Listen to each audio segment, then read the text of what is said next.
thought he was joking. A heart attack. I don't smoke, drink alcohol, take drugs. Well, not legal ones. I eat healthily. Yeah, my troponin was raised, but not that much.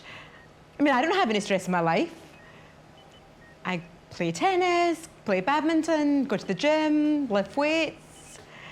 I saw my ECG and my blood results. Too much exercise can do that too. You know, I could be at home. I could be washing the dishes, clean the floor, clean the toilets.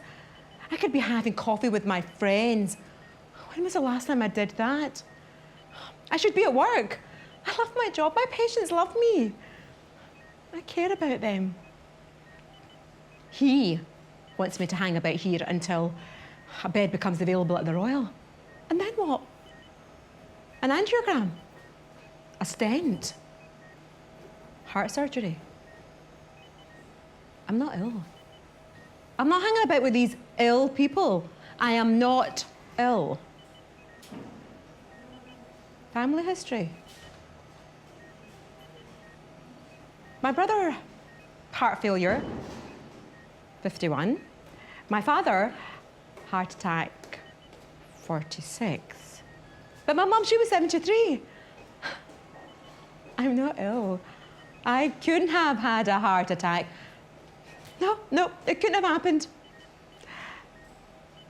What stress levels? You want me to see a counsellor? A shrink? Get lost, I'm not ill.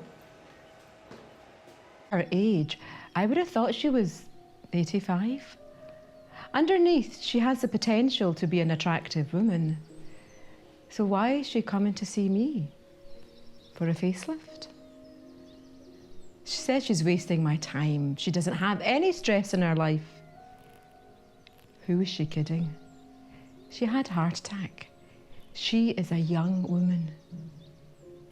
Yes, life is stressful. Tell me one person who doesn't have stress in their life. People think they manage their stress, but do they? I'd be out of a job if they did. Healthcare professionals are the worst patients. They think they're infallible. Come on, woman, pull yourself together, is what I really want to say to her. We all need time to heal, time to get over the hurt and the pain. She keeps herself busy with exercise and eating healthily, but it's her heart that needs the joy.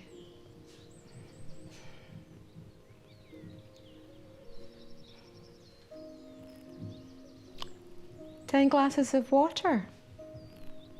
She must be peeing all day. 4 cups of coffee. That'll increase her heart rate. I thought she'd know that. She's a pharmacist. She manages her calorie intake with her exercise levels. Really? So why did she have a heart attack? I had to stop myself from laughing. When she said to relax, she found some time in her week to do acting because she used to love that when she was younger. We all loved things and people when we were younger, but that doesn't mean we need to carry a torch for them. I was so excited. I got surprised. I know it's not good for my heart rate. I used to love acting when I was younger. Being on stage, being listened to, being alive, it brought me so much joy. And the brownies and at school, I was good at acting. I knew everybody else's lines as well as my own. That's what I'm going to do. I'm going to retrain and become an actress. Yes, acting's for me. Who says you have to do the same job for the rest of your life? I'm going to make such a success of this. An actress. What, in a horror movie? Action acting's a young person's game. Who wants to see an old woman play Lady Macbeth? I mean, have you ever seen a person of colour play Lady Macbeth? They can't even get to play Mary. You know, Jesus' mother, and she was of colour. People want to see people they can relate to on stage. When have you ever seen a coloured person at the theatre? She doesn't need rejection. If she thinks this is going to bring her joy, my job is never dull. I decided that it wasn't enough to be a Scottish Pakistani female actress. I needed a USP, a unique selling point to make me stand out from the rest of the crowd. Yeah, so I decided to do stand-up comedy. And because I wanted to embarrass my children, my mixed-race children. We call them coconuts, dark brown on the outside, but terribly white on the inside. I can say that, you can't. See, I married a Scotsman. Well, somebody had to, as immigrants doing the jobs that nobody else will do. When we first got together, my husband thought I was posh because I wasn't orange like the rest of the girls in the estate. And he started to panic, though, when my tan wouldn't fade, no matter how hard he rubbed. And when the kids came out cafe latte coloured, well, he knew he'd been snookered. You see, he was really risk averse. The riskiest thing he ever did was marry me. And he's still paying for it in child support. You see, he thought he was getting one of those, submissive women that walks 5 steps behind. The media like to portray about Pakistani women.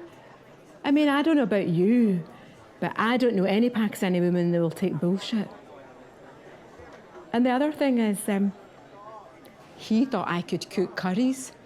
I know. What part of this face says I can cook? Curries, that is. Yeah. I was very good at sport, though. I used to be a sprinter when I was younger. Nobody could catch me in primary school. There was no point in trying at cooking because nobody could beat my mum at cooking. Nobody could beat my mum. I'm looking for seat 41E. I've lost my husband and children. Oh, here.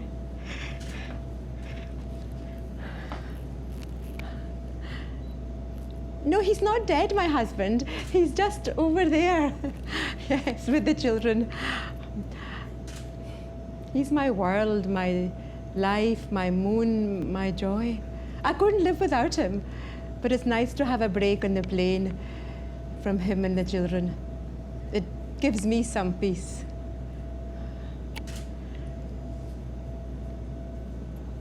I've never seen so many white people before in one place. I'm so excited about going to Glasgow. I hear they have lots of gangsters there. I hope they look like Al Pacino. My brother, he got a scholarship to do a PhD from Edinburgh University in astronomy, and he wanted us to come there. But my husband, he got a scholarship from Strathclyde University in chemistry. Yes, I know, Glasgow's miles better. I'm quite nervous. I've never been on a plane before. I've never left Pakistan before. The only time was when I went from India to Pakistan during partition. Sorry? Seat belt. Oh, I see the sign.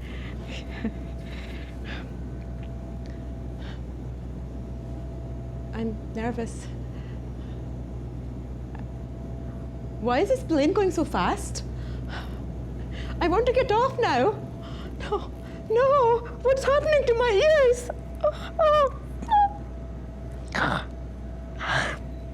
A sweet? Oh, thank you. Oh, thank goodness. Food?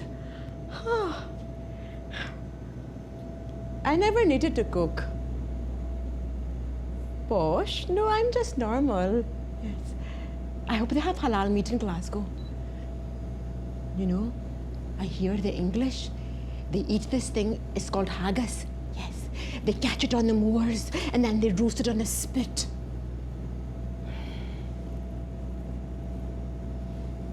Sorry? Oh. She says she's going to sleep. Give us peace. I know, but I don't have any jam or bread for peace. Give us peace. Ah, peace be with you too. Peace be with you too.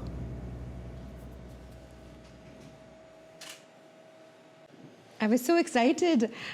My brother-in-law, he sent me the photograph of this house. The whole house is ours. Oh, my sisters will be so jealous of me. But then they said that we had to share this house with people that we didn't know who eat haggis. There are so many floors. We get to live on the top floor, and we have to share that too with other people. We live in a one-bedroom flat on the 4th floor. We share with my brother-in-law. The children won't be able to go out and play. I'll have to go with them.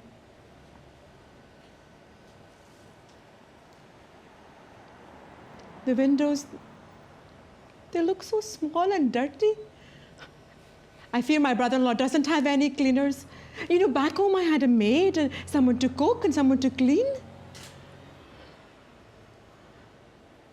And then my husband said that I should be grateful that we have inside toilets. I said, what? That's not everybody. You know, 3000 BC in Pakistan, we had inside toilets then. Why didn't the British take those ideas from us instead of just taking our jewels? And it's so cold here. And my feet are cold. I used to wear socks with them and people laughed at me. But they wear these things, shoes, but they're all enclosed. Their feet must smell and get infection. I wonder how many neighbors I'm going to have.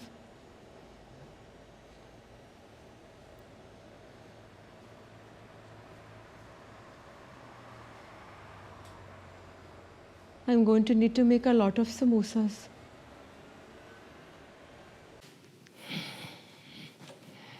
So people say to me, Jeannie, hi, what's that brown-skinned woman like?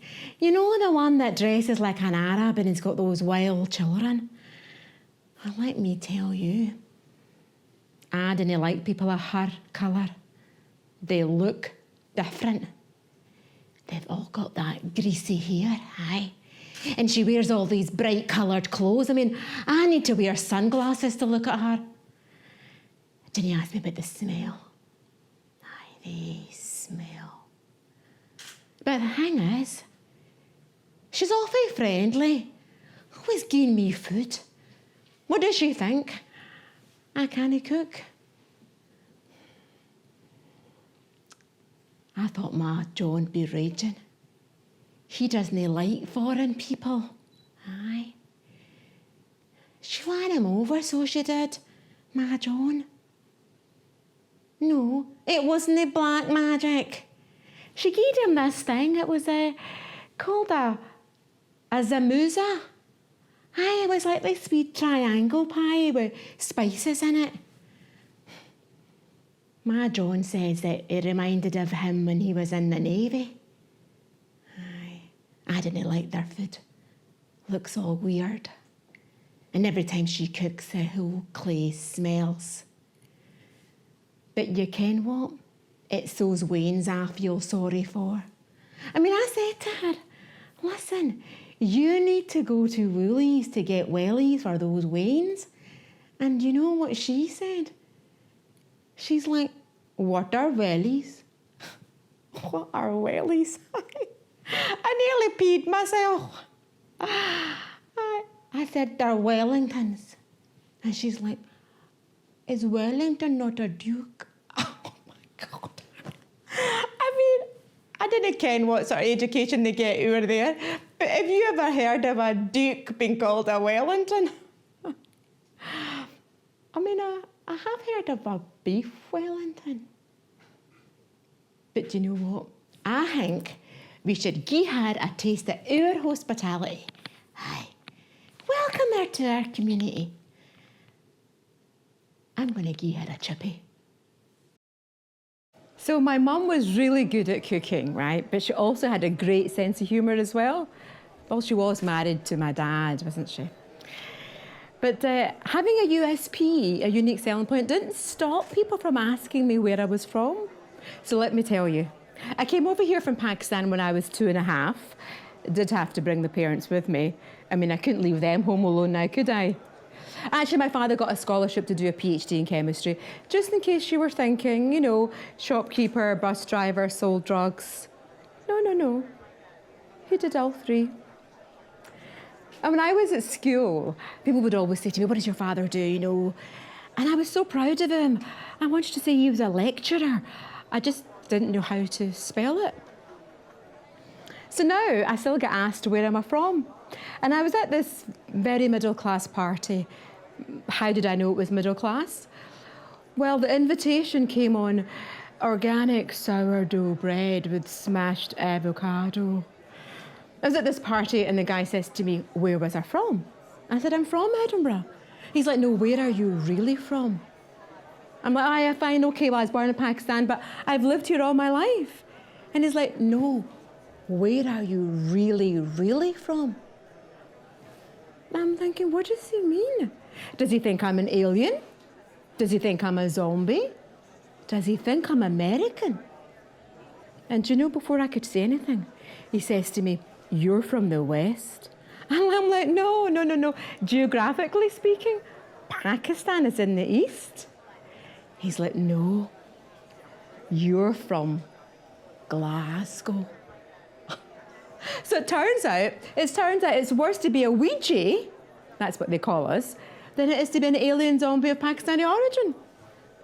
Who was to know? So yeah, I grew up in Glasgow, went to university there. I mean, I was at university. The most common question I would get asked is, what school did I go to? Now in Edinburgh, if they ask you what school you went to, they want to know what side of the divide you're on. You know, are you rich? Are you poor? Are you state school? Are you private school? Are you a Ouija or a no-Ouija? Not Norwegian. No, we like them. Yeah. So in Glasgow, when they ask you, they also want to know what side of the divide you're on. Are you Catholic or are you Protestant?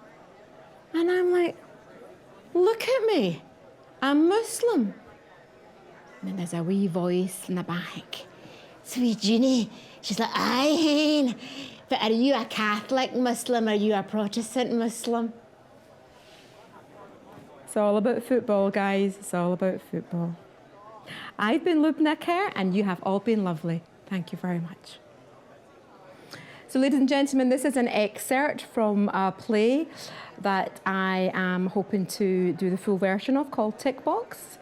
And as long as I get funding, then I look forward to performing it in front of a live audience next year.